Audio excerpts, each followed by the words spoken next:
আপনারা সবাই জানেন যে দেশে একটা চলমান ইস্যু নিয়ে খুব বেশি আন্দোলন সংগ্রাম এবং কর্মসূচি দিয়ে যাচ্ছে কিছু ছাত্ররা। সব ছাত্র না, কিছু ছাত্ররা এটার মধ্যে কর্মসূচি দিয়ে যাচ্ছে, পালন করে যাচ্ছে। পুলিশি বাধার বিরুদ্ধে লড়তে হচ্ছে তাদের, দিনের পর দিন খুব কষ্ট করে যাচ্ছে এই সকল ছাত্ররা। তো তারা আজকে একটি আন্দোলন ঘোষণা করেছে, হরতাল, সর্বাত্মক হরতাল আন্দোলন ঘোষণা করেছে তারা। এটি সাকসেস করার জন্য দেশের সর্বোচ্চ জনগণ এতে সহমত প্রকাশ করা উচিত। কেন উচিত বলে আমি মনে করি, সাধারণত যদি মুক্তিযুদ্ধ 3,50,000 যদি মুক্তিযুদ্ধ হয়ে থাকে, কিন্তু বাংলাদেশে তো 3,50,000 পরিবার না। বাংলাদেশের যেসব পরিবার আছে, আমার মনে হচ্ছে যে 18 কোটি জনগণের যে পরিবার, সেটা তো অনেক বড় পরিবার। সেটা তো 3,50,000 পরিবার খুবই ছোট।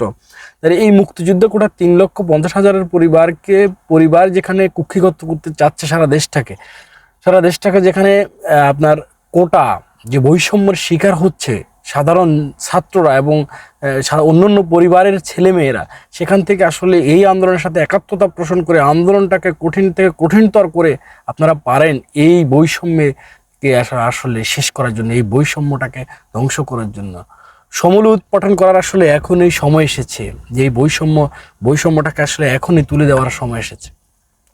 কত রকমের বৈষম্যের শিকার হতে হয় নিরীহ, মানে নিরীহ এবং দারিদ্র পরিবারগুলোকে কত বেশি এই বৈষম্যের শিকার হতে হয় জানেন। প্রশ্ন পাঠ যারা করে সেটাও আসলে টাকা দিয়েই প্রশ্ন পাস করতে হয়, যেটা গরিবের পক্ষে আসলে সম্ভব না। যারা অনেক সময় দেখা যায় পিলি এবং রিটেনে পাস করে একটা শিক্ষার্থী পিলি রিটেনে পাস করে জবের জন্য তখন তাকে ভাইভাতে যেতে হয়, তখন তাকে লাখ লাখ টাকা তাকে ঘুষ দিতে হয়, যেটা একজন সাধারণ স্টুডেন্টের পক্ষে আসলে সেটা সম্ভব না। তাহলে সেটা যদি সাধারণ স্টুডেন্টের পক্ষে যদি সম্ভব না হয়, তাহলে সেটা সম্ভব হচ্ছে কার জন্য? সেটা ধনী পরিবারের সন্তানের জন্য সম্ভব। সর্বত্রই ধনীদের আসলে